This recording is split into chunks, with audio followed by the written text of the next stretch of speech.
Ian Christopher Rocha, ang Medical Officer 3 ng National Dengue Focal Disease Prevention and Control Bureau ng DOH. Magandang umaga po, Doc Ian.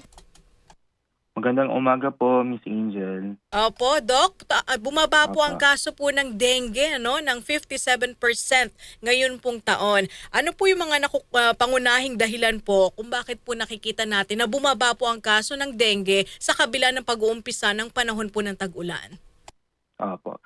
So bumaba po ang kaso natin ng dengue. So dahil po sa ating patuloy po na pagmo-monitor, pinaigting po na disease surveillance at yung ating pagre-responde po ng mga cases po sa mga clustering ng mga dengue cases and hotspots po sa mga barangay. And yung patuloy po natin na pagsasagawa po ng ating 4Ts, yung taob, taktak, tuyo, takip, no? Bilang bahagi po ng 4S strategy natin kontra dengue. So yun po yung kampanya natin, kampanya ng DOH po laban po sa dengue. Opo, pero kahit po ba bumaba ang kaso dahil nga nagtag-ulan na, may posibilidad ba, Doc, na tumaas muli ang kaso ng dengue sa ating bansa? Okay. So bagamat nakapagtala po tayo ng pagbaba ng mga kaso kumpara po sa nakaraang taon, hindi tayo dapat maging kampante, no? Batay sa karanasan at historical trends po, karaniwang tumataas ang panganib ng dengue tuwing tag-ulan dahil sa pagdami ng mga lugar na maaaring pamugaran ng mga lamok. So mahalagang na tandaan na ang dengue ay nananatiling banta sa kalusugan ng publiko. So kaya patuloy na minomonitor po ng DOH ang sitwasyon at hinihikayat po ang publiko na panatilihin ang mga hakbang sa dengue prevention and control. So ang magiging takbo ng mga kaso sa mga susunod na buwan po ay nakasalalay din po sa sama-samang pakikilahok ng community sa pagpigil at pagdami ng lamok at sa maagang pagpapakonsult po kapag may sintomas ng dengue. Opo, ang mga lamok na carrier po ng dengue, Doc Ian, dati kung sa mga estero, 'di ba, doon sila namamahay. Ngayon sa mga sa mga sisidlan. Halimbawa, yung mga drum po natin na iwan natin na bukas pero may tubig, ay doon po sila nangingitlog, 'di ba, Doc Ian? Karaniwan po ang dengue po ay nakukuha po nga sa kagat ng infected po na babaeng lamok na Aedes aegypti. Ito po, karaniwan po siyang nangingitlog na sa mga malilinis po na at nakatiwangwang na tubig, mga naiipon. Usually po yung mga timba, mga drum, Drum. paso, yan, mga bote, even yung mga gulong po, no?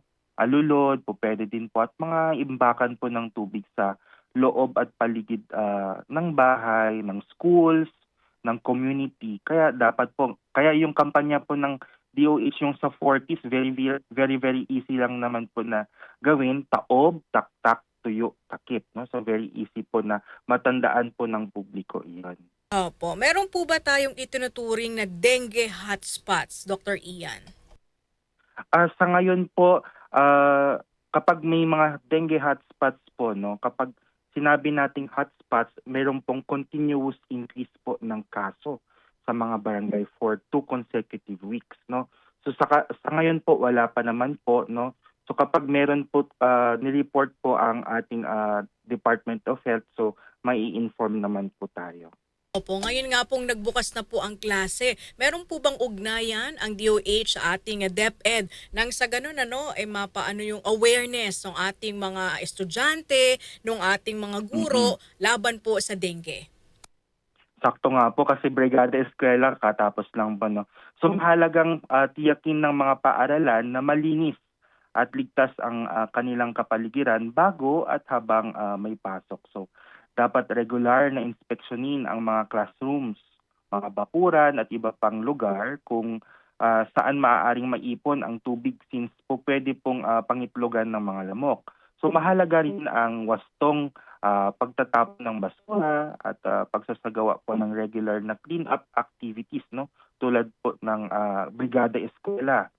So hinikayat din ang mga magulang na turuan ang kanilang mga anak tungkol po sa dengue prevention at agad na ipaalam kung may sintomas po ng sakit ang kanilang mga anak. Opo, nabanggit mo na yung sintomas, Doc Ian. Maganda Mm. yung palagi po Opo. tayong prevention kasi 'di ba prevention is better than cure. So ano po yung Yes. mga dapat nating iwasan para po hindi po tayo magkaroon ng dengue and even yung mga chikiting.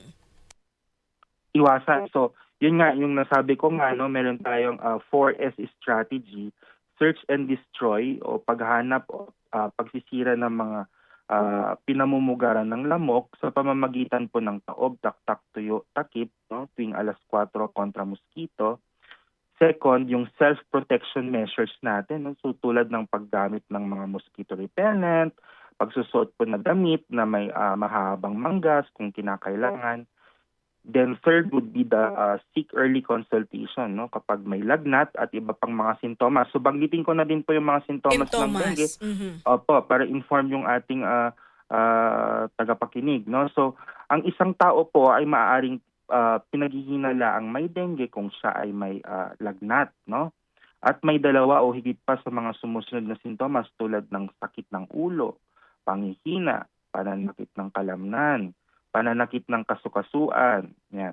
So pananakit sa likod ng mga mata, no? Kawalan ng gana kumain, pagduduwal, pagsusuka, pagtatae, pamumula ng balat o flushed skin at pagkakaroon po ng pantal o rashes, no? Kabilang ang mga maliliit na parang pulong tuldok sa balat. Yan po. Opo. And fourth po, yung ating support po no ng mga spraying or mga vector control strategies po kapag may mga hotspot areas po no. So kapag ito ay nirekomenda ng ating lokal na otoridad sa mga lugar na may mga clustering or hotspot area. Ayan Opo. po. Doc Ian, tama ba na kapag ang Mm. tao ay may dengue, sa hapon lamang siya nilalagnat?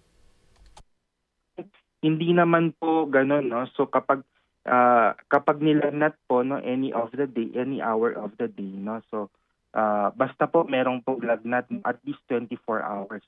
Mhm. Marapat po na sana po ay mapa-check up po natin sila sa pinakamalapit po na health facility. Opo, kasi yung iba ang sinasabi Mm. baka ano lang parang trangkaso. Lalo na pag panahon po ng Okey. tag-ulan ngayon, 'di ba? Parang pareho lang yung mga sintomas kung titignan po natin. Opo, So mm. paano masasabi na eto dengue na ito kailangan ko nang dalhin yung aking anak sa ospital? Okay.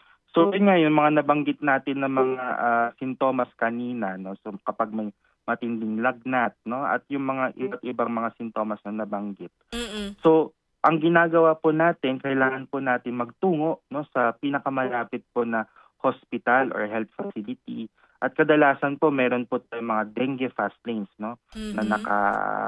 nakatayo na 'no, for the hospitals. So malalaman po through of course pag-check up and also meron tayong diagnostic kits po ng NS1 sa mga hospital po or health facilities. So Opo. doon po natin malalaman kung positibo po sa dengue. Dok, tama ba na halimbawa may dengue ang isang tao, dapat pakainin daw ng itlog ng pugo at saka ano ba yung may pinapainom anong tawag sa halaman na yon? Ayan, Yung narinig ko na din yan, yung tawa-tawa ba ayun, yan? tawa-tawa, oo. Ano ba yun? Approved ba yun? Medically approved po ba yun, Dr. Ian? Ah, so sa kasalukuyan po, wala pang sapat na scientific evidence Mhm. upang maituturing na ang tawa-tawa o iba pang mga home remedies ay mabisang gamot sa dengue. So ang pinakamahalaga ay ang sapat na pag-inom po ng tubig. So hydrate yourself, no? Maingat na pagmamanman po ng kondisyon sa pasyente at agarang pagpapatingin po sa health facility kapag may sintomas po ng dengue. Mhm. At ang iniiwasan kasi natin dito, Doc Ian, yung bleeding, 'di ba? Yung Mm. matinding pagdurugo na kapag may dengue ang isang tao. Opo. Tama po, ah, Ma'am Angel 'no, correct. Oo, at saka ito kapagka hindi naagapan, Doc Ian, nakamamatay itong dengue, 'di ba? Very important po talaga kaya ang advice po namin talaga kapag may sintomas, agad pong magpakonsulta. 'Yan, para maiwasan po natin ang death. Ayan, alright. At saka wala pa itong Mm. bakuna, 'di ba? Kasi yung Dengvaxia medyo hindi pa Opo, ito medyo oo. approved. Oo, kaya hindi pa siya wala pa Mm. siyang gamot talaga. Wala pa po. Mm. Alright. Opo, siguro Doc Ian, paalala na lamang po sa ating mga nakikinig, especially sa mga magulang po. Okay. So, again po, no? So, ang napag-usapan po namin ni Ma'am Angel, ang dengue po ay maiiwasan at ang bawat isa ay may mahalagang papel sa pagpigil sa pagkalat nito. So, hindi sapat na maging alerto lamang kapag may outbreak. Dapat araw-araw po nating isagawa ang mga hakbang sa pag-iwas, lalo na ngayong panahon po ng tag-ulan. So, hinihikayat po ng Department of Health na ang lahat ay sundin ang 4 T's o taob, taktak, tuyo, takip at makiisa sa kampanyang Alas 4 kontra Mosquito. So mahalaga rin ang maagang pagpapakonsulta kapag may lagnat o sintomas ng dengue upang maiwasan ang malubhang komplikasyon. Remember po na ang dengue po ay may iwasan. No? So ang dengue prevention ay hindi lamang responsibilidad ng Department of Health o ng lokal na pamahalaan. Ito din po ay responsibilidad ng bawat pamilya, schools, workplaces at communities. So kumbaga lahat-lahat po tayo. So sama-sama po tayong kumilos na maprotektahan po natin ang ating mga anak, pamilya at buong komunidad laban sa dengue kasi bawat buhay po ay mahalaga. Alright, Doc Ian, with that, maraming salamat po. Mabuhay po kayo at God bless po. Maraming salamat din po. Thank you po. Yung mga kasama, si Dr. Ian, ang medical officer